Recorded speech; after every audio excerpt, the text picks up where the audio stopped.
నందు ప్రియమైనటువంటి సహోదరి సోదరులారా, మీ అందరికీ ప్రభువైన యేసుక్రీస్తు నామములో సొమ్ములు తెలియజేస్తున్నా. బైబిల్ హిస్టరీస్ అనే మా కార్యక్రమాన్ని మరి మీరు వీక్షిస్తూ ఉన్నారు నిత్యము కూడా.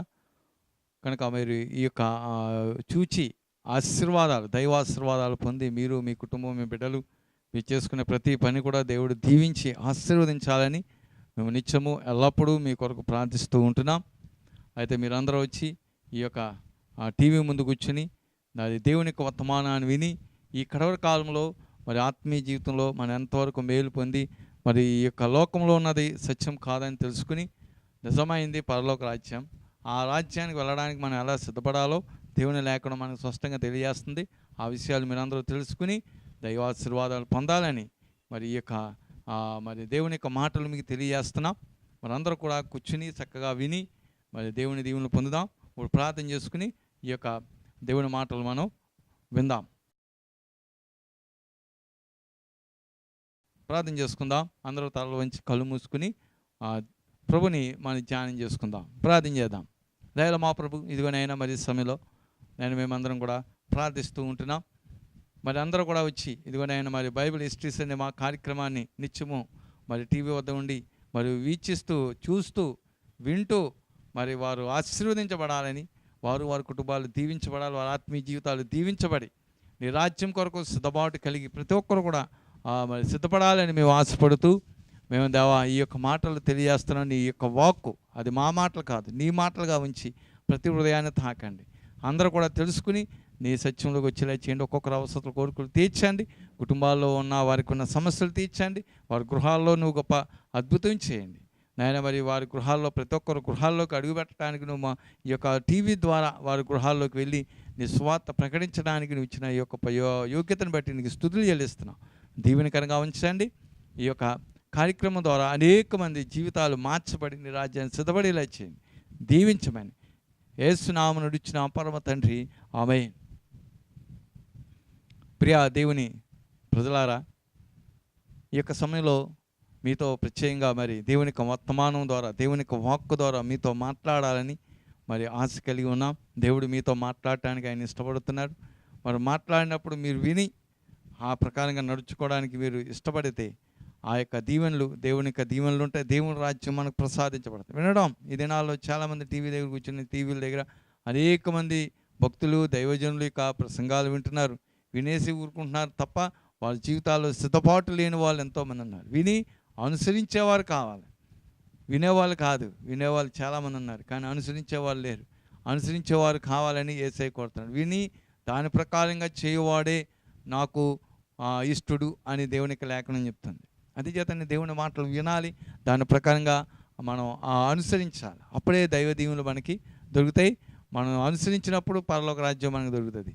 ఇప్పుడు దినాన్ని మనం గమనించినట్లయితే దేవుని గ్రంథంలో, పరిశుద్ధ గ్రంథంలో నుండి కొన్ని మాటలు మనం ఈ సమయంలో మనం ధ్యానం చేసుకుందాం. మత్తయి సువార్త 25 అధ్యాయము 31 నుండి 46 వచనాలు మనం ధ్యానం చేసుకుందాం. తన మహిమతో నిత్య మనసు కుమారుడును ఆయనతో కూడా సమస్త దూతలను వచ్చినప్పుడు ఆయన తన మహిమగల సింహాసనం మీద ఆసీనుడై ఉండును. అప్పుడు సమస్త జనములను ఆయన ఎదుట పోగు చేయబడుదురు. గొల్లవాడు ఆ మేకలలో నుండి గొర్రెలను వేరుపరిచినట్లు ఆయన వారిని వేరుపరిచి తన కుడివైపున గొర్రెలను, ఎడమవైపున మేకలను నిలవబెట్టును. అప్పుడు రాజు తన కుడివైపునున్న వారిని చూచి నా తండ్రి చేత ఆశీర్వదించబడిన వాళ్ళారా, రండి, లోకము పుట్టినది మొదలుకొని మీ కొరకు సిద్ధపరచబడిన రాజ్యమును స్వతంత్రించుకునుడి. నేను ఆకలిగొంటిని, మీరు నాకు భోజనం పెట్టితిరి. దప్పిగొంటిని, నాకు దాహమిచ్చితిరి. పరదేశినై ఉంటిని, నన్ను చేర్చుకుంటిరి. దిగంబరినై ఉంటిని, నాకు బట్టలు ఇచ్చితిరి. రోగినై ఉంటిని, నన్ను చూడవచ్చితిరి. శిరసాల్లో ఉంటిని, నా యొద్దకు వచ్చితిరి అని చెప్పును. అందుకు నీతిమంతుడు, ప్రభువా, ఎప్పుడు నీవు ఆకలిగొని ఉండుట చూచి నీకు ఆహారం ఇచ్చితిమి? నీవు దప్పికొని ఉండుట చూచి ఎప్పుడు దాహమిచ్చితిమి? ఎప్పుడు పరదేశమై ఉండుట చూచి నిన్ను చేర్చుకుంటుమి? దిగంబరివై ఉండుట చూచి బట్టలిచ్చితిమి? ఎప్పుడు రోగువయ్యి ఉండుట అయినను, సరసాల్లో ఉండుట అయినను చూచి నీ వద్దకు వచ్చితిమని ఆయనను అడిగెదరు. అందుకు రాజు, మిక్కిలి అల్పులైన ఈ నా సహోదరులలో ఒకనికి మీరు చేసితిరి గనుక నాకు చేసితిరని నిశ్చయముగా మీతో చెప్పుచున్నానని వారితో అనును. అప్పుడు ఆయన ఎడమ వైపున ఉండిన వారిని చూచి శపించబడిన వారులారా, నన్ను విడిచి అపవాదికిని అనగా సాతానుకును వాని దూతలకును సిద్ధపరచబడిన నిత్యాగ్ని లోనికి పోవుడి. నేను ఆకలిగొంటిని, మీరు నాకు భోజనము పెట్టలేదు. దప్పిగొంటిని, మీరు నాకు దాహమియ్యలేదు. పరదేశినయుంటిని, మీరు నన్ను చేర్చుకొనలేదు. దిగంబరినయుంటిని, మీరు నాకు బట్టలు ఇయ్యలేదు. రోగినై సస్సాల్లో ఉంటిని, మీరు నన్ను చూడరాలేదని చెప్పును. అందుకు వారు ప్రభువును మెప్పును, మేమెప్పుడు నీవు ఆకలిగొని ఉండుటైనను, దప్పిగొని ఉండుటైనను, పరదేశివై ఉండుటైనను, దిగంబరివై ఉండుటైనను, రోగివై ఉండుటైనను, సరసాల్లో ఉండుటైనను చూచి నీకు ఉపకారం చేయకపోతేమని ఆయనను అడిగెదరు. అందుకు ఆయన మిక్కిలి అల్పులైన మీలో ఒకనికైనాను మీరు ఇలాగు చేయలేదు గనుక నాకు చేయలేదని మీతో నిశ్చయముగా చెప్పుచున్నానని వారితో అను. వీరు నిత్య చర్చకును నీతిమంతులు నిత్య జీవమునకును పోవుదురు. ఆమేన్. ఈ యొక్క వాక్య భాగంలో మనం గమనించినట్లయితే ప్రభువైన క్రీస్తు ఈ లోకానికి రాబోతున్నాడు. మొదటిసారి సిలువలో వచ్చి గొర్రెపిల్లగా వచ్చి సర్వమానవాళి పాప నివారణమైన సిలువలో బలి అయి మరణించి మూడో దినాన్ని తిరిగి మృత్యుంజయుడై లేచి ఆయన మనందరికీ స్థలం సిద్ధపరచడం పరలోకానికి వెళ్ళాడు. మనందరికీ స్థలం సిద్ధపరిచి మంచి గృహాలు కట్టి మనందరినీ తీసుకెళ్ళి అక్కడ పెట్టాలని. ఎవరైతే యేసు మాటలను విని ఆయన మాటలు చెప్పిన ప్రతిదీ కూడా విని ఆయన అర్థం చేసుకుని సిద్ధపాటు కలిగి ఉంటే వారందరూ పరలోక రాజ్యానికి వెళ్తారు. మొట్టమొదటిగా మనం గమనించినట్లయితే ఇప్పుడు ఆయన ఈ లోకానికి కొత్త సింహమై ఈ లోకానికి రాబోతున్నాడు. కనుక ఆయన వచ్చినప్పుడు మరి ప్రధాన దూత బూరా శబ్దంతో ఈ లోకానికి వస్తాడు. ఆయన బూర ఊగినప్పుడు మరి సమాధిలో ఉన్న పరిశుద్ధులందరూ లేస్తారు.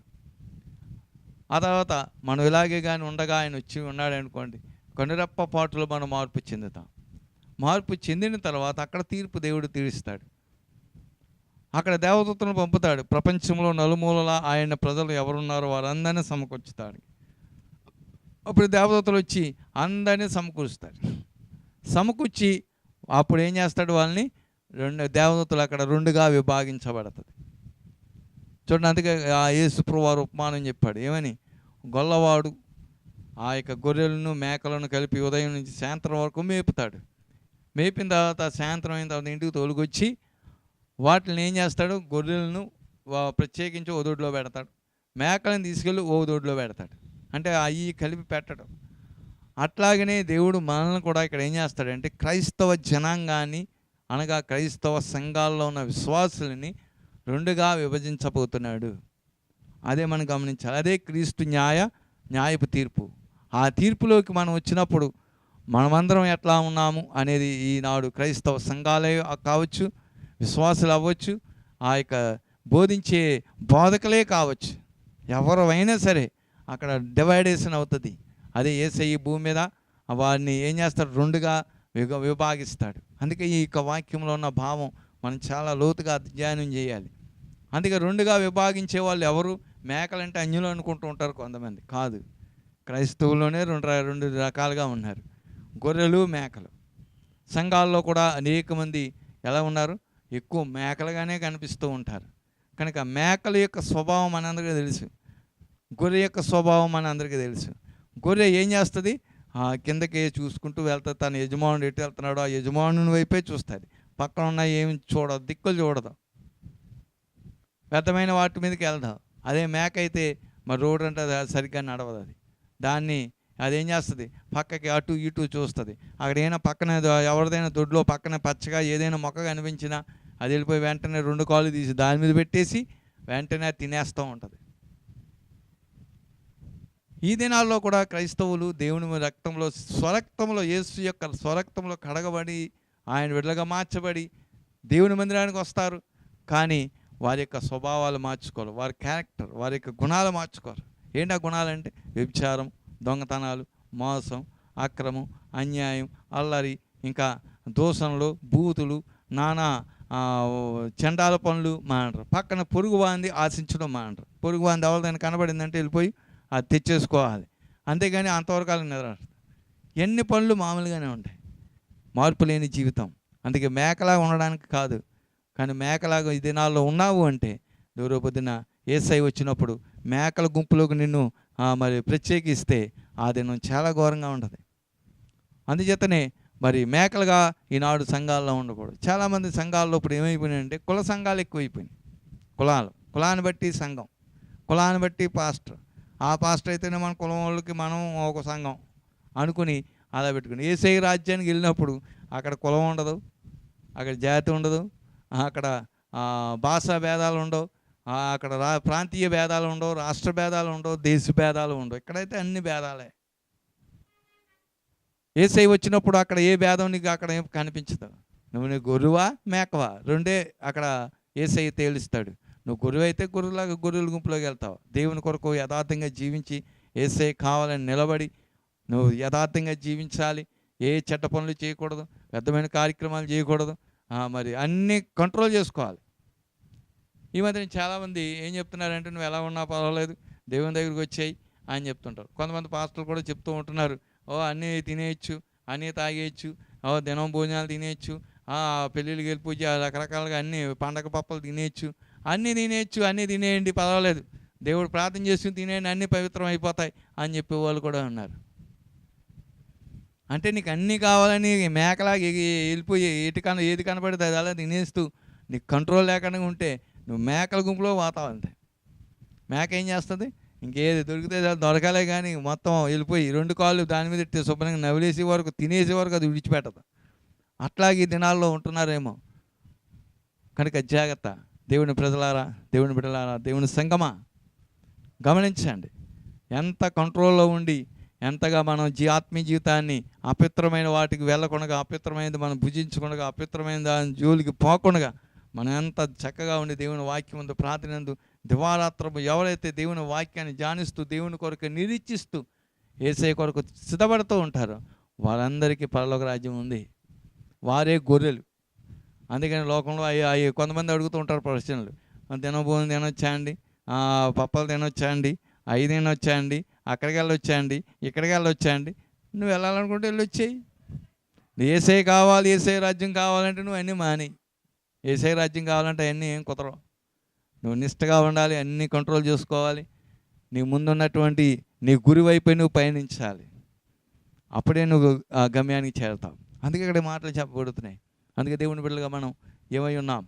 అక్కడ దేవుడు ఏం చేస్తారు, యేసయ్య వచ్చి భూమి మీద మరి దేవదూతలు ఏం చేస్తారు, 2గా విభాగిస్తారు. ఎవరన్నమాట, గొర్రెలు మేకలు.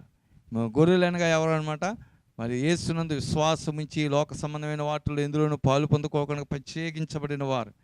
యేసయ్య కొరకు అన్నీ ఈ లోకంలో ఉన్న అన్నీ కూడా కంట్రోల్ చేసుకుని, మనసును శరీరాన్ని సమస్తాన్ని కంట్రోల్ చేసుకుని ప్రభు కొరకు నిలబడిన వారు గొర్రెలు. ఈ లోకంలో దేవుని నమ్ముతూ ఉంటారు, అవి చేస్తారు, మోసాలు చేస్తారు, అక్రమాలు చేస్తారు, అన్ని వంకర పనులు చేస్తూ వచ్చేవాళ్ళు మేకలు. అన్యజనులకు మాత్రం యేసుక్రీస్తు ప్రభువారు తీర్పు తీర్చాడు. అది మాత్రం గమనించాను. అన్యజనులకు తీర్పు తీర్చేవాడు మళ్ళీ అక్కడ వేరేగా ఉంది తీర్పు. అది ధవళ సింహాసనం తీర్పు. అదే ప్రకటన గ్రంథంలో 20వ అధ్యాయంలో మనం చూసినప్పుడు మరి 11 నుండి 15 వచనాల్లో ఉంటుంది ఆ తీర్పు. అది ధవళ సింహాసనం తీర్పు. అన్యజనులు అందరికీ పాపం చేసేవాళ్ళు వీళ్ళందరికీ తీర్పు అక్కడ. అందుకే యేసుక్రీస్తు ప్రభువారు అన్యజనులకు తీర్పు తీర్చడు. మరి ఎవరికి తీర్చాడు తీర్పు అంటే క్రైస్తవులు విశ్వాసుల్లోనే వాళ్ళలోనే 2 కేటగిరీలు చేస్తున్నాడు.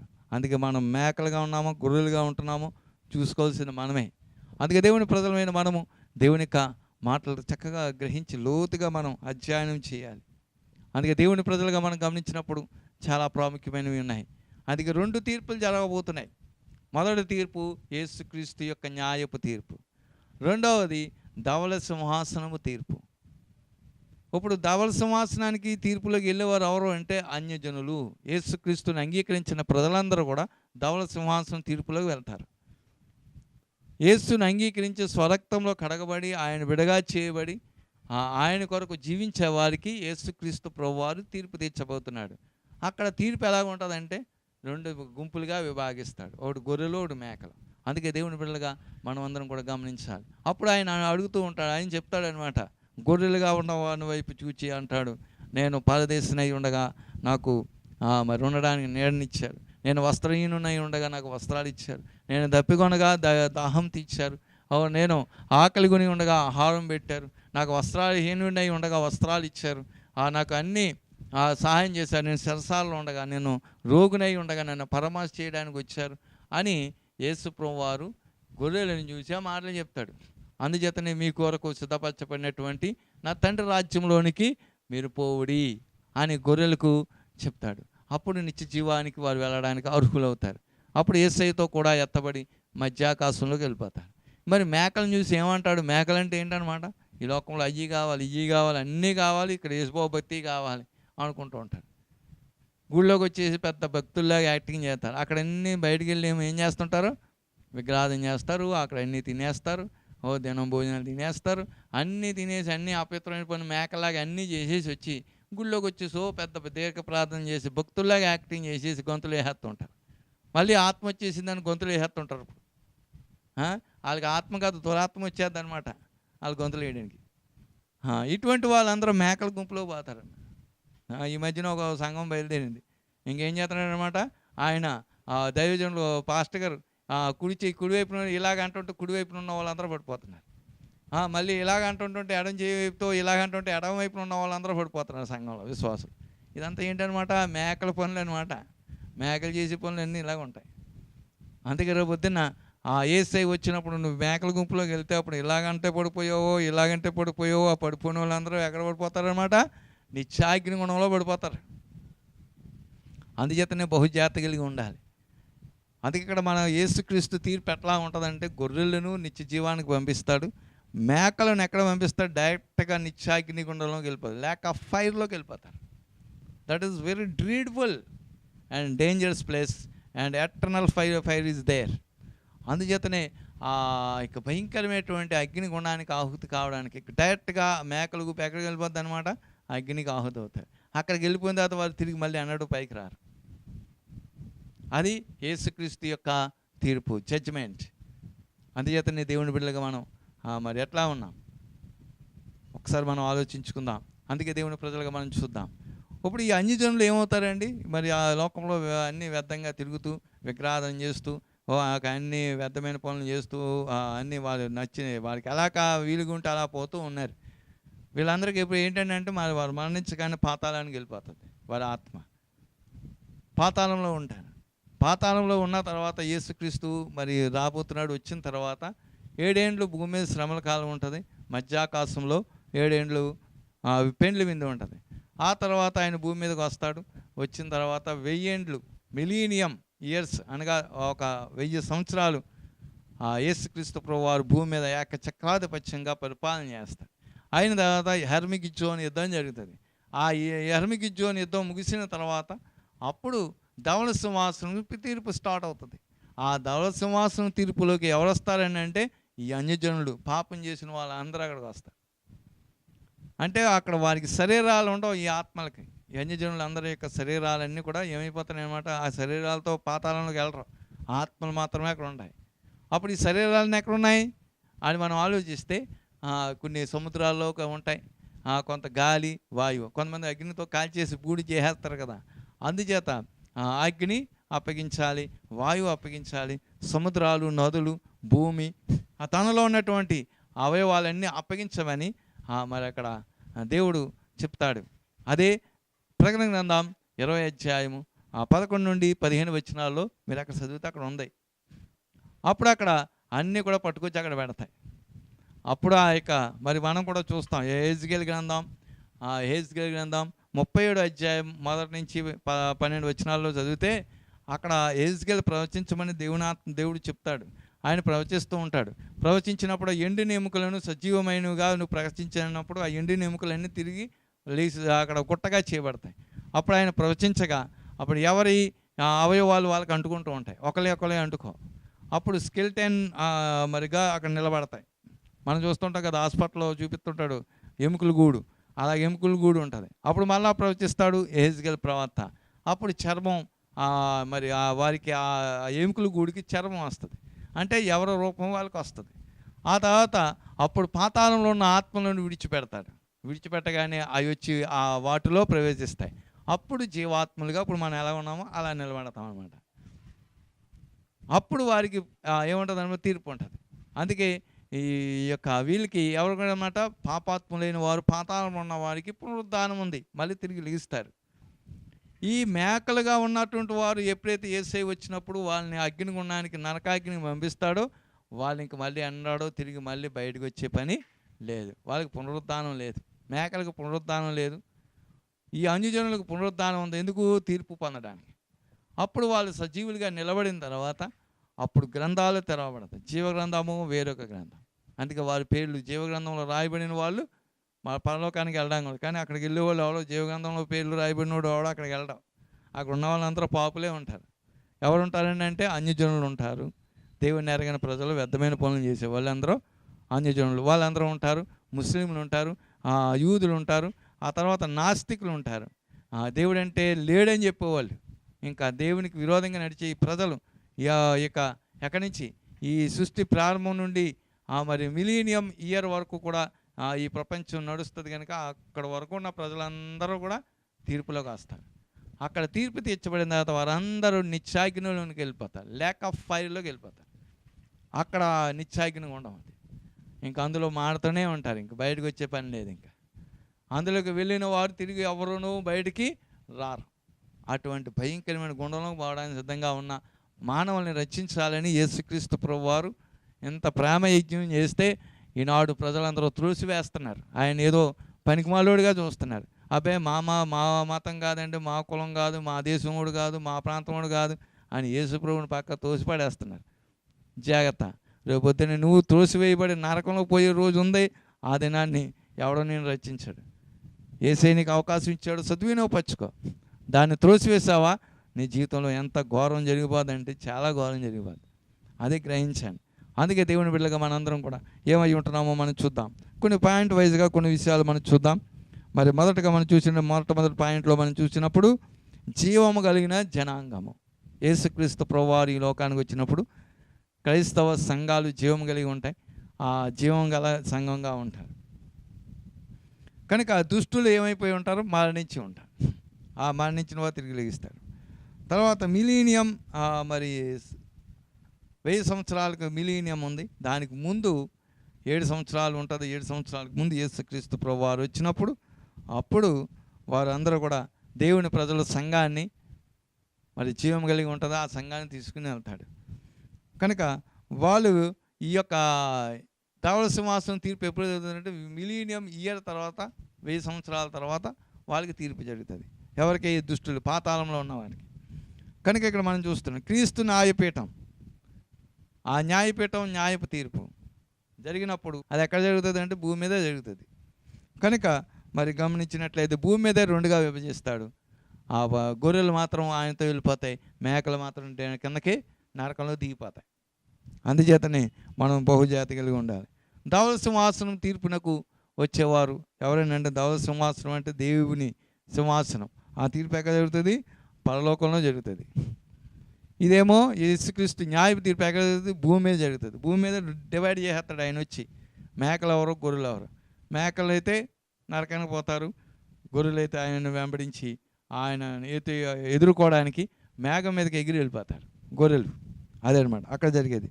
తర్వాత మనం గమనించినట్లయితే అక్కడ 2 గుంపులు ఉంటున్నాయి భూమి మీద. యేసుక్రీస్తు న్యాయ తీర్పులో 2 గుంపులు ఉంటాయి.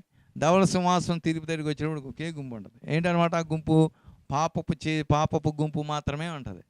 వేరే గుంపు ఉండదు. ఇంకా ఒకటే గుంపు అక్కడ. అందుకే ఆ గుంపుకి ఒకే తీర్పు ఉంటుంది. ఆ తీర్పు అయిపోగానే నరకానికి పోవడం జరుగుతుంది. తర్వాత మరి ఇంకా మనం గమనించినట్లు కొంతమంది మాత్రమే రక్షించబడి యేసయ్యతో వెళ్తారు. కొంతమంది ఏమైపోతారు? మేకలుగా ఉండి వారు నశించిపోవడానికి నరకాగ్నికి వెళ్ళిపోతారు. తర్వాత మరి గమనించినట్లయితే యేసుగా మరి ధవళ సింహాసనం తీర్పులోనికి వచ్చిన వాడు, రక్షించబడిన వాడు ఒకడు ఉండడం. అందరూ కూడా పాపం చేసిన వాళ్ళే ఉంటారు. అందరూ కూడా పాపంతోనే నిండిన వాళ్ళు ఉంటారు. అందుకే ఒకడు కూడా రక్షించబడ్డాడు. అందరూ కూడా అక్కడ ఏం చేస్తారు? నరకాగ్నిలోనికి పోయి నశించిపోతారు. అగ్నిగుండంలో మలమల మాడతారు. ఎందుకని? ధవళ సింహాసనం తీర్పులోనికి వెళ్ళడం అంటే సామాన్యమైన విషయం కాదు. అది చాలా ఘోరమైన తీర్పు. ఇంకా వారు పుట్టిన కానీ చనిపోయే వరకు వాళ్ళకి అక్కడ చేసిన పాపాలన్నీ తెర మీద చూపించినట్టు చూపిస్తాడనమాట ఒక్కొక్కళ్ళ జీవితాన్ని. అప్పుడు వారందరూ తీర్పడితే ఎవడు నోరుపుతాడు? చేసిన తప్పని తలకాయ దించుకుని ఉంటారు. తోసేయండి ఇలా అన్నని అంటాడు. అప్పుడు అందరూ నరకంలోకి వెళ్ళిపోతారు. ఎవడో రక్షించబడే వాళ్ళు ఉంటారు అక్కడ. అది అక్కడ జరిగేది. ఈ యొక్క మనం గమనించినట్లయితే మేకలైన వారికి పునరుద్ధానము లేదు. ఎవరికి లేదండి? మేకలకి పునరుద్ధానం లేదు. కనుక దేవుని ప్రజలుగా మనం గమనించినట్లయితే మేకలు ఏం చేయబడుతున్నాయి? పునరుద్ధానం పొందం, ఇంకా డైరెక్ట్గా నిత్యాగ్ని గుండంలోనికి, ల్యాక్ ఆఫ్ ఫైర్లోకి వెళ్ళిపోతారు. అందుచేత వారికి పునరుద్ధానం లేదు. కానీ ఈ దుష్టులు మరణించిన వాళ్ళందరూ పాతాళంలోకి వెళ్ళిపోతారు. కానీ పాతాళంలో నుంచి ధవళ సింహాసనం తీర్పులోనికి వారు పునరుద్ధానం పొంది అక్కడ పునరుద్ధాన శక్తి పొందుతారు. పొంది ఎంతోసేపు ఉంటారండి, తీర్పు అయ్యే వరకు మాత్రమే అక్కడ ఉంటారు. ఆ తర్వాత వాళ్ళని నరకంలోకి తోచేస్తాడు. అది వారికి వీరికి ఉన్న తేడా. అంటే యేసుక్రీస్తు న్యాయ తీర్పుకుని నెక్స్ట్ ధవళ సింహాసనానికి ఉన్న తేడా, డిఫరెన్స్. 2 రకాల తీర్పులు జరుగుతాయి ప్రపంచంలో. అప్పుడు యేసుక్రీస్తు న్యాయ తీర్పు, ధవళ సింహాసనం తీర్పు. ధవళ సింహాసనం తీర్పులోకి వెళ్ళేవారు పాపులు, దుష్టులు. దేవుడు యేసుక్రీస్తుని అంగీకరించిన వాళ్ళందరూ అక్కడికి వెళ్తారు. యేసుక్రీస్తుని అంగీకరించి మరి 2 రకాలుగా విడిపోతూ ఉన్నారు, మేకలు, గొర్రెలు. అందుకే గొర్రెలు దేవుని రాజ్యానికి వెళ్తాయి, మేకలైతే పాతాళానికి వెళ్ళిపోతాయి, నరకానికి వెళ్ళిపోతాయి, అగ్నిగుండానికి. అక్కడి నుంచి మళ్ళీ బయటికి రారు. అదే ఇక్కడ మనం చూస్తున్నాం.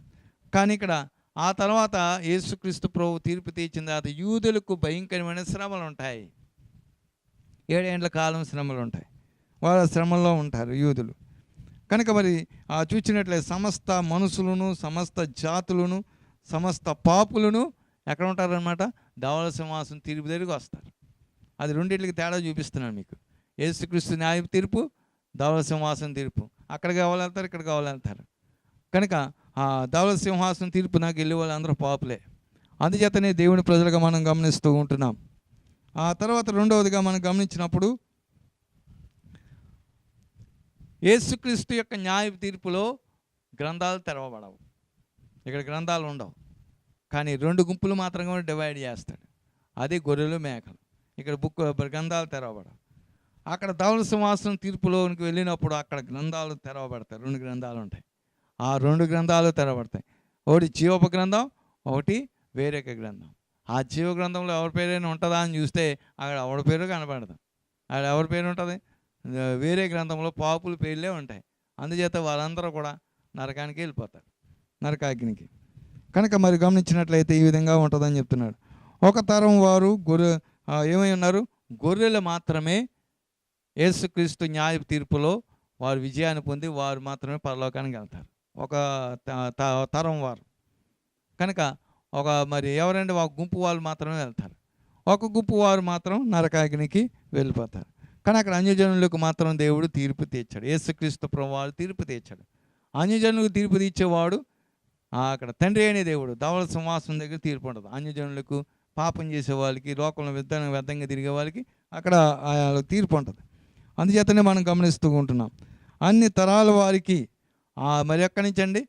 సృష్టి ప్రారంభించి మానవుడు పుట్టిన కానించి మిలీనియం ఇయర్ అంతం అయ్యే వరకు కూడా ఉన్న మానవులందరికీ తీర్పు ఎవరు తీస్తాడు? ధవళ సింహాసనం దగ్గర దేవాతి దేవుడు, తండ్రి అనే దేవుడు, ఆయనే తీర్పు తీరుస్తాడు వాళ్ళందరికీ. ఇక్కడ యేసుక్రీస్తు ప్రభువారు తీర్పు ఎవరికి తీరుస్తాడంటే ఓన్లీ క్రైస్తవ సంఘానికి, విశ్వాసులకే తీర్పు. ఈ క్రైస్తవ సంఘంలో 2 కేటగిరీలు ఉన్నాయి. ఒకటి మేకలు, ఒకటి గొర్రెలు. అందుకే ఆ గొర్రెలకు మాత్రమే నిత్య జీవము, మేకలకి నిత్య నరకం. అందుచేతనే ఆ విధంగా ఉంటుందని చూస్తూ ఉంటున్నాం. తర్వాత దేవదూతలకు కూడా అక్కడ తీర్పు ఉంది. కనుక మరి ఇక్కడ గమనించినట్లయితే యేసుక్రీస్తు ప్రభువారు మరి ఏం చేస్తాడు? దేవదూతలు, పరలోకం నుంచి వచ్చిన దేవదూతలు, యేసయ్యతో కూడా వచ్చిన వారిని ఏం చేస్తాడు? ఈ యొక్క క్రైస్తవ సంఘాన్ని పోగు చేసి అందులోంచి 2గా దేవదూతలు విభాగిస్తారు. ఎవరన్నమాట? గొర్రెలు, మేకలుగా 2 గుంపులుగా దేవదూతలే విభాగించి యేసయ్య ముందు పెడతారు. అప్పుడు ఆయన వారికి తీర్పు తీరుస్తాడు. అది అక్కడ జరుగుతుంది. కనుక మనం గమనించినట్లయితే మరి ధవళ సింహాసనం దగ్గరికి ఎవరెవరు వస్తారంటే యూదులు వస్తారు, ముస్లింలు వస్తారు, నాస్తికులు వస్తారు, అన్యజనులు ఉంటారు, దేవుని ఎరగని ప్రజలు వీరు ఉంటారు. వీరందరికీ అక్కడ తీర్పు జరుగుతుంది. తర్వాత ఇంకేం జరుగుతుంది అని మనం చూసినట్లయితే మరి పాతాళములో మరి పోగు చేయబడి ఉంటారు. ఎవరన్నమాట? దేవునికి విరోధంగా తిరగబాటు చేసినటువంటి దేవదూతలు ఉన్నారు. లూసిఫర్ అనేవాడు పరలోకంలో దేవదూతల్లో ప్రధానుడు. వాడు సంగీత మంచి విద్వాంసుడు. ఆ రెక్కలు ఇలా ఊపుతుంటుంటే సప్తస్వరాలు వచ్చాయి. అలా వచ్చి దేవుని స్తుతిస్తుంటుంటే ఓ రోజునాడు మనవాడికి గర్వం ఎక్కువైపోయింది. ఇంకన్నాడు చూసిన ఇదేంటంటే దేవుని కంటే నేను గొప్పవాడిగా నేను అయిపోవాలి, నన్నే అందరూ పూజించేయాలి అనుకుని దేవుని మీద తిరగబడ్డాడు. అప్పుడు యుద్ధం జరిగింది. ఆ యుద్ధంలో మిఖాయేలు చేతిలో ఓడిపోయాడు. అప్పుడు అతనితో పాటు అతను తరపున వచ్చిన దేవదూతలందరూ కూడా పాతాళంలో త్రోయబడ్డారు. ఆ త్రోయబడినటువంటి ఆ గుంపు వాళ్ళు కూడా పాతాళంలో ఉన్నారు. వీళ్ళందరూ కూడా ఎక్కడికి వస్తారు? దేవదూతలు కూడా ధవళ సింహాసనం దగ్గరే తీర్పు జరుగుతుంది. తీర్పు జరిగిన తర్వాత వాళ్ళు కూడా ఎక్కడ త్రోయబడతారు? పాతాళంలోకి, అగ్నిగుండంలోకి త్రోయబడతారు. ల్యాక్ ఆఫ్ ఫైర్లోకి త్రోయబడతారు. అది అక్కడ మనం చూస్తూ ఉంటాం. కనుక క్రీస్తు యొక్క న్యాయ తీర్పులో మరి ఏం జరుగుతుందంటే, ఈ మేకలు కొంతమంది ఏమైపోతారంటే నా నిత్యాగ్నిలోనికి త్రోయబడతారు. అది అందరూ వెళ్ళిపోతారు తప్ప తిరిగి రారనమాట. అదే ఇక్కడ మరి ఏమవుతారంటే మనం చూస్తూ ఉంటున్నాం. కనుక మరి పాపులందరూ కూడా నిత్యాగ్ని గుణంలోనికి వారు వెళ్ళిపోదురు. ఎక్కడి నుంచి? ధవళ సింహాసం తీర్పైన తర్వాత పాపులందరూ వెళ్ళిపోతారు. ధవళ సింహాసం దగ్గర వెళ్ళిన వాళ్ళందరూ అగ్నిలో పోతారు. ఇక్కడ మేకలు కూడా ఎక్కడ పోతాయి? అగ్నిలో పోతాయి. అంటే ఎవరి ముందు వెళ్తారు? ఇప్పుడు మేకలే ఫస్ట్ నరకాగ్నిలోకి వెళ్ళిపోయేవారు. అంటే క్రీస్తు న్యాయపీఠం ముందు జరుగుతుంది కనుక క్రీస్తు న్యాయపీఠంలో మేకలు మాత్రమే ఫస్ట్ వెళ్ళిపోతారు. ఆ తర్వాత ఎప్పుడు 7 ఏండ్లు శ్రమల కాలం అయిన తర్వాత, మిలీనియం అయిన తర్వాత, ఎరుమగిజ్జోని యుద్ధం అయిన తర్వాత, ఆ తర్వాత ధవళ సింహాసనం తీర్పు వస్తుంది.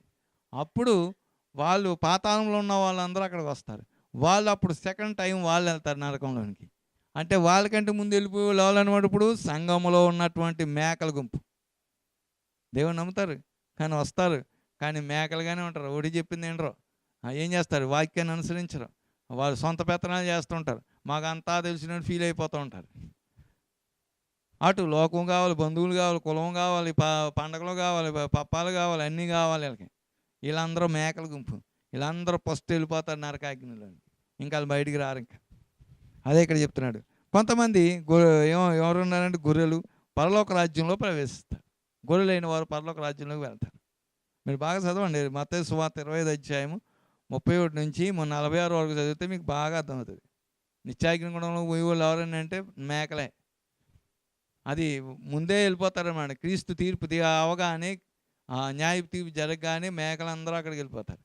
రెండవదిగా ధవళ సింహాసనం తీర్పు రెండోసారి జరుగుతుంది కాబట్టి అప్పుడు పాపం చేసిన వాళ్ళు, యేసుప్రభువుని అంగీకరించిన వాళ్ళు అందరూ అందులో పోతారు.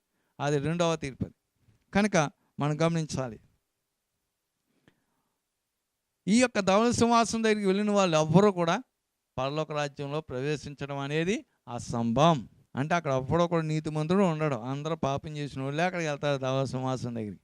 అంటే వీళ్ళందరూ పాపం చేసిన వాళ్ళు అందరూ ఎక్కడ ఉంటారు? ఇప్పుడు పాతాళంలో ఉంటారు. ఈ పాతాళంలో ఉన్న వాళ్ళందరూ అక్కడికి వస్తారు. పాతాళమును, మృతుల లోకమును అక్కడ మరి ధవళ సింహాసనం ఎదుట అప్పగిస్తుందంట వాళ్ళలో ఉన్న మృతులు, ఆ ఆత్మలన్నింటినీ. అందుచేతనే వారందరూ కూడా ఎవడో పరలోక రాజ్యానికి అక్కడి నుంచి వెళ్ళేవాడు ఉన్నాడు. అందుకే యేసుక్రీస్తు ప్రభు వచ్చేటప్పుడు మనం ఎవరైతే సిద్ధపడిన వారు ఉంటారో, పరిశుద్ధంగా ఉంటారో అన్నీ విడిచిపెట్టాలి, అన్నీ కంట్రోల్ చేసుకోవాలి. అప్పుడు వాళ్ళే గొర్రెలుగా ఉంటారు. అందుచేతనే ఈ మాటలు మనం చూస్తున్నాం. తర్వాత ఇంకా మరి చూసినట్లయితే మరి మంచివారిని కూడా అక్కడ ప్రత్యేకంగా చేయబడుతుంది. ఏంటన్నమాట? గొర్రెలు మంచివారు, వారందరూ కూడా ప్రత్యేకించబడతారు. మరి చెడ్డవారికి మరి మంచివారికి అనగా మేకలకును గొర్రెలకును అక్కడ మరి దేవదూతలు వచ్చి విభాగిస్తారు. అప్పుడు ఆ తీర్పు తీర్చబడుతుంది. కనుక మనం గమనించినట్లయితే ఇక్కడ ధవళ సింహాసనం తీర్పులోనికి వచ్చేటప్పుడు మంచివాడు ఒకడో ఉండడు. అక్కడ అందరూ పాపం చేసిన వాళ్ళే ఉంటారు. అందుచేతనే దేవుని ప్రజలుగా మనం గమనించాలి. మరి ఈ యొక్క ధవళ సింహాసనం తీర్పు ఎటువంటిదంటే చాలా భయంకరం. అందుకే నో గుడ్ జడ్జ్డ్ హియర్ అంటే అక్కడ మంచివాడు ఒకడను తీర్పు పొందడానికి, మంచివాడుగా తీర్పు పొందేవాడు ఒకడు ఉండడు. అదే సంగతి. కనుక మనం గమనించాలి. మరి క్రీస్తుతో కూడా మరలా భూమి మీద జీవింతురు అని మనం నిశ్చయముగా మనం గ్రహించాలి. ఇప్పుడు క్రీస్తుతో కూడా గొర్రెలుగా వెళ్ళినటువంటి వారు మధ్యాకాశంలో ఉంటారు 7 సంవత్సరాలు. అక్కడి నుండి యేసుక్రీస్తుతో ప్రభు మళ్ళీ తిరిగి భూమి మీదకి వస్తారు. వారు యేసుక్రీస్తుతో ఉంటారు గొర్రెలు. అర్థమైందండి? అందుచేతన వారు నిత్యము యేసుక్రీస్తుతో ఉంటారు. శాశ్వత కాలం యేసుక్రీస్తుతో ఉంటారు. గొర్రెలు మాత్రమే, మేకలు ఉండవు. అందుకే మనం ఎలా ఉన్నామో ఒకసారి ఆలోచించాలి. కనుక మరి గమనించినట్లయితే ధవళ సింహాసనం తీర్పు పొందిన తర్వాత వారు ఎన్నడూను మళ్ళా భూమి మీదకి రారు. నరకాగ్నిలోనికి వెళ్ళిపోయినాడు ఎవ్వడో కూడా తిరిగి మళ్ళీ భూమి మీదకి రావడం అనేది జరగదు. కానీ యేసుక్రీస్తుతో ఆ తీర్పు అయిన తర్వాత గొర్రెలు ఆ మధ్యాకాశానికి వెళ్ళిన వారు మళ్ళా తిరిగి భూమి మీదకి వచ్చి భూమి మీదే రాజ్య పరిపాలన జరుగుతుంది. యేసుక్రీస్తు రాజ్య పరిపాలన, అందులో వాళ్ళు ఉంటారు. వీళ్ళు భూమి మీదకి వస్తారు గొర్రెలు. ఇంక మిగతా వాళ్ళు ఎవ్వరూ భూమి మీదకి వచ్చే పని లేదు. మేకలు రావు. ఆ తర్వాత ధవళ సింహాసనం తీర్పులో పాపులు తీర్పు పొందిన నరకంలో అగ్నిగుండంలో గెలినోడు అవడం మళ్ళీ తిరిగి భూమి మీదకి వచ్చే పని లేదు. భూమి మీదకి వచ్చే వాళ్ళు ఎవరనమాట? గొర్రెలు మాత్రమే ఉంటారు, పరిశుద్ధులు మాత్రమే ఉంటారు. యేసుక్రీస్తుతో ఉన్నవారు మాత్రమే భూమి మీద 1000 ఏళ్ళ పరిపాలనలో ఆయనతో ఉంటారు. అదే మనకి గమనించాలి. తర్వాత మనం గమనించినట్లయితే మరి వాళ్ళలో కొందరు గొర్రెలు నిత్య జీవంలోనికి వెళ్ళిపోతారు. అయితే వారందరూ నిత్య జీవానికి అర్హులుగా మరి గొర్రెలు మాత్రమే మరి ఇవ్వబడింది. అందుకే మరి ఇక గమనించినట్లయితే మరి ఇక పాపం చేసిన వాడు ధవళ సింహాసనంలోకి వెళ్ళిన వాడు ఏనాడను తిరిగి రాడు. వాడు ఎక్కడికి పోతాడంటే నిత్య అగ్నిగుండంలోనికి వెళ్ళిపోతాడు. ఇంక మళ్ళీ వాళ్ళు అన్నాడు తిరిగి బయటికి రారు, అగ్నిగుండంలో మాడుతూ ఉంటారు. మరి అక్కడ ఏమీ వేరే అవకాశాలు ఉండవండి. కనుక ఇక్కడ గమనించాలి ప్రియ దేవుని బిడ్డలారా, దేవుని సంగమా, దేవుని విశ్వాసులారా, మరి వినిచున్నటువంటి ప్రతి వారు కూడా గమనించండి. రేపు నువ్వు చేరేది ఎక్కడికి? పరలోకానికి వెళ్ళాలనుకున్నావు, యేసయ్యతో ఉండాలనుకుంటున్నావా? గొర్రెల గుంపులో ఉంటావా, మేకల గుంపులో ఉంటావా? ఇప్పుడైనా మారు మనసు పొందు. ఇప్పుడైనా నీ జీవితాన్ని ప్రభువు సమర్పించు. నీ లోక సంబంధమైన కాంట్రాక్ట్ అంతా విడిచిపెట్టు. మేకలాగా ఏ వ్యర్థమైన కాంట్రాక్ట్ చూసిందల్లా కావాలని ఎగబడి పరిగెట్టామంటే నువ్వు పోయేది మేకల గుంపులోకి. అందుకే మారండి. ఇదే మంచి అవకాశం, యేసయ్య ఇచ్చిన అవకాశం. ఈ అవకాశం సద్వినియోగపరచుకోవాలి. ఏదో మీరు మరి ఇలాగే ఉంటుంది రోజులు అనుకోకండి. యేసయ్య వచ్చినప్పుడు చాలా ఘోరంగా ఉంటుంది. అది నన్ను ఎవరో రచించేవాడు ఉంటారు. అందుకే దేవుని ప్రజలుగా మీకు తెలియజేస్తున్నది ఏంటనమాట? మారు మనసు పొందండి, నిజమైన మారు మనసు పొందండి. ఇప్పుడు ఈ దినాల్లో అనేక మంది అబద్ధ బోధకులు తయారయ్యి అబద్ధ బోధలు చేస్తున్నారు. ఆ బోధల్లో పడిపోకండి. దేవుని వాక్యం సత్యం. నువ్వు మేకలుగా ఉన్నావా ఖచ్చితంగా నరకానికి వెళ్తావు, అది దేవుని వాక్యం చెప్తుంది. నేను చెప్పట్లేదు. ప్రియ సోదరి సోదరుడా, ప్రియ దేవుని బిడ్డ, నేను చెప్పట్లేదు ఈ మాటలు. యేసయ్య చెప్తున్న మాట. అక్కడ 25వ అధ్యాయం చదువుకో. కనుక ఆ మాట నువ్వు ఖచ్చితంగా నువ్వు అర్థం చేసుకో. మేకలాగా ఉన్నావా, నువ్వు ఖచ్చితంగా నరకానికి పోతావు. గొర్రెలాగా ఉన్నావా, క్రీస్తుతో కూడా ఉంటావు. మళ్ళీ క్రీస్తుతో కూడా భూమి మీదకి వచ్చి నువ్వు పరిపాలన చేస్తావు. ఎంత గొప్ప యోగ్యత యేసయ్య ఇస్తున్నాడు. నీకు కావాలంటే నేడే రక్షణ పొందు. ఇవన్నీ విడిచిపెట్టండి. బంధువులు, కులం, కథలు, కార్యక్రమాలు, లోకయాసాలు, లోక క్రియలు అన్నీ కట్టిపెట్టి అన్నీ కూడా మేక లక్షణాలన్నీ అలా కట్టిపెట్టేసి యేసయ్య కొరకు జీవిస్తావా, నువ్వు చక్కగా యేసయ్యతో ఉంటావు. అందుకే అటువంటి యోగ్యత యేసయ్య ఇస్తున్నాడు. ఎందుకు ఈ మాటలు మీకు తెలియజేస్తున్నాం అంటే మీరందరూ రక్షించబడాలి. ఎవరో మేకల గుంపులోకి వెళ్ళకూడదు. పాపులుగా ఉండి నశించిపోకూడదు. కొంతమంది యేసయ్యని ఎరుగకుండా, యేసయ్య మాట అంటే ఇష్టపడకుండా పాపంలోనే జీవిస్తే నువ్వు మరణిస్తే పోయేది పాతాళానికి. పాతాళం నుండి ధవళ సింహాసనం తీర్పులోకి వెళ్ళి అక్కడి నుండి నరకానికి పోతావు. అందుకే ఆ భయంకరమైన పరిస్థితి రాకుండా నువ్వు యేసుని అంగీకరిస్తేనే నీకు చాలా మంచి మార్గం ఉంది, మంచి భవిష్యత్తు ఉంది. నీకు భవిష్యత్తు కావాలా? నీ చక్కగా యేసయ్యతో ఉంటావు, ఆనందిస్తావు. చక్కని ఇక్కడికంటే సుఖాన్ని యేసయ్య రాజ్యంలోనూ పొందుకుంటావు. లేదంటావా ఇక్కడికంటే భయంకరమైన దుర్భరమైన అగ్ని గుండంలో మలమల అనుక్షణం మాడుతూనే ఉంటావు. ఆ బాధని ఎవరో వర్ణించలేరు. అంత భయంకరమైన బాధ ఉంటుంది. కనుక దానిలోంచి బయటికి రమ్మని, మరి యేసుని అంగీకరించమని. యేసయ్య రక్షణ, యేసయ్య జీవం, యేసయ్య మార్గం. ఆయన తప్ప ఎవరూ కూడా పరలోక రాజ్యంలోనికి వెళ్ళాలని యోహాను సువార్త 14వ అధ్యాయంలో మరి 5వ వచనంలో రాయబడి ఉంది. కనుక ప్రతి ఒక్కరు కూడా గ్రహించి మరి యేసయ్య మాట వినండి, యేసయ్య వద్దకు రండి, నిత్య జీవానికి వెళ్ళాలని మిమ్మల్ని అందరినీ కూడా ప్రేమతో మిమ్మల్ని ఆహ్వానిస్తున్నాం. యేసయ్య మాటలు త్రోసివేయకండి. ఇప్పుడు తోసేసావా, నువ్వు త్రోయబడతావు నరకంలోనికి. జాగ్రత్త. యేసయ్య మాటలు యేసుప్రభు అంటే మా మతం కాదు, మా లోకం కాదు అనుకుంటున్నావేమో. త్రోసేసావా, ఇప్పుడు విసర్జించావా, యేసయ్య మాటలు త్రోసేసావా, నువ్వు త్రోయబడతావు నరకంలోనికి. అది నన్ను ఎవరో రచించే వాళ్ళు ఉండరు. అగ్నిలోకి పోతావు, జాగ్రత్త. అందుకే యేసును నమ్మండి, అగ్నిలోకి వెళ్ళావు. నిజంగా ప్రభువుని నమ్ముకుని నిత్య జీవానికి వెళ్దాం. దేవుడి మాటలు దేవుడు దీవించుగాక. ఆమేన్. ప్రార్థన చేసుకుందాం. దయలు మా తండ్రి, ఇదిగోనైనా ఈ యొక్క వాక్యాన్ని మరి ప్రజలకు తెలియజేస్తున్నాం. నువ్వు 25వ అధ్యాయంలో మత్తయి సువార్త 25వ అధ్యాయంలో 31 నుంచి 46 వచనాల్లో ఈ సంఘాన్ని 2 విధాలుగా విభజించబోతున్నాం. ఒకటి గొర్రెలుగాను, ఒకటి మేకలుగాను 2 గుంపులుగా విభాగించాక తీర్పు తీర్చబోతున్నాం. అది త్వరలోనే ఉంది నీ తీర్పు. ఆ దినాన్ని గొర్రెలుగా ఉండేవారు ఎవరు, గొర్రెల గుంపులోకి వచ్చేవారు ఎవరు అనగా, ఈ లోకాన్ని, లోకాసులన్నీ విడిచిపెట్టి బంధువులు, కథలు, కార్యక్రమాలు, వ్యర్థమైన క్రియలు, వ్యర్థమైన సావాసం లోకంతో పెట్టుకోకుండా నీతోటే కాంటాక్ట్ పెట్టుకుని నీ వాక్యం ముందు దివారాత్రము ధ్యానిస్తూ నీ యందు భయభక్తులు కలిగి నీ కొరకు ఎవరైతే జీవిస్తారో వారందరికీ పరలోక రాజ్యం ఉందని నీ లేఖనం చెప్తుంది. ఈ లోకంలో అందరితో కాంటాక్ట్ పెట్టుకుని దేవుని మందిరానికి వచ్చి ప్రార్థన చేసి భక్తుల్లాగా యాక్టింగ్ చేస్తూ, వ్యభిచారాలు చేస్తూ, దొంగతనాలు చేస్తూ, మోసాలు చేస్తూ, అక్రమాలు చేస్తూ, పొరుగు వారిని ఆశిస్తూ, అందరూ దూరు తెచ్చుకుంటూ, తింటూ, తాగుతూ, ఏదో నేను దేవుని బిడ్డని, భక్తిని, పరలోకానికి వెళ్ళిపోతాను అనుకుని మరి ఎంతోమంది భ్రమిస్తూ ఉన్నారు. ఈ దినాల్లో బోధకులు కూడా చాలామంది దారి తప్పించేస్తున్నారు. రకరకాల బోధనలు చేసి నీ వాక్యాన్ని, సత్యాన్ని చెప్పట్లేదు. చాలామంది నమ్మలేకపోతున్నారు. దేవా, బోధకులు కూడా పాడు చేస్తున్నారు. వాళ్ళు బోధల్లోనే పెట్టుకుంటున్నారు, కానీ నీ వాక్యాన్ని చెప్పలేని వారుగా ఉన్నారు. ఇటువంటి వారందరికీ నువ్వు బుద్ధి చెప్పి లయం చేసి ప్రజలందరినీ విడిపించి తప్పుడు బోధల్లోంచి కూడా విడిపించాను. నేను సత్యంలోకి వచ్చి ఆ నిత్యాగ్నిలోనికి పోకుండా నేను నిత్య జీవంలోనికి వెళ్ళడానికి గొర్రెల గుంపులోకి వచ్చేవారిగా మరి నువ్వు చేయాలని కోరుతూ నేను మేము ప్రార్థిస్తున్నాను. వినేవారందరూ హృదయాలు తెరవండి. ఎంతమంది అయితే వింటున్నారో వాళ్ళందరూ హృదయాలు తెరవండి. ఎవరైనా సరే, దేవుని బిడ్డలే కావచ్చు, అన్యజనులే కావచ్చు, దేవుని ఎరగని ప్రజలే కావచ్చు, వినగానే వారి హృదయాల్లో వేదన, భయం పుట్టించి నిజమే యేసు మాట వినకపోతే నా రేపొద్దున నేను అగ్నిగుండంలో త్రోసివేయబడతాను అనే భయం పుట్టి అందరిలో పారుమనసు పొంది నిజమైన రక్షణ పొంది నీ రాజ్యం కొరకు సిద్ధపడేలా చేయండి. దీవించి ఈ మాటలు ఫలింపచేయండి. అందరి కుటుంబాల్లో మేలులు, సమస్యలు, బాధలన్నింటిలోంచి విడిపించి మేలులు పొంది నేను నీ రాజ్యం కొరకు సిద్ధపడే వారిగా చేసి దీవించమని యేసు నామమున నడుచున్నాను తండ్రి, ఆమేన్. ప్రియా సహోదరి సహోదరులారా, మా యొక్క ఈ బైబిల్ హిస్టరీస్ అనే కార్యక్రమాలను మీ నిత్యము వీక్షిస్తూ ఉన్నారు, చూస్తూ ఉంటున్నారు. కనుక మీరందరూ ఆత్మీయంగా మేలు పొంది మీరందరూ నరకాగ్నికి పాలైపోకూడదని మరి మీరందరూ నిజమైనటువంటి దేవుని ప్రజలుగా ఉండి, గొర్రెలుగా ఉండి నిత్య జీవమానికి వెళ్ళి క్రీస్తుతో కూడా మరి ఉండాలని, ఆయన రాజ్యంలో ఉండాలని మేము ఆశపడుతూ ఈ మాటలు తెలియజేశాం. మీరందరూ విని దాని ప్రకారంగా గొర్రెలుగా ప్రవర్తించండి. లోకంలో మేకల్లాగా ఉండకండి. మరి ఆ విధంగా ఉండే దేవుని దీవెనలు పొందాలని మేము ఆశపడుతూ ఉన్నాం. మీ అందరూ కూడా ప్రార్థిస్తున్నాం. మీకున్న బలహీనతలు, బాధలు, కష్టాలు ఏమైనా ఉంటే మాకు తెలియజేయండి.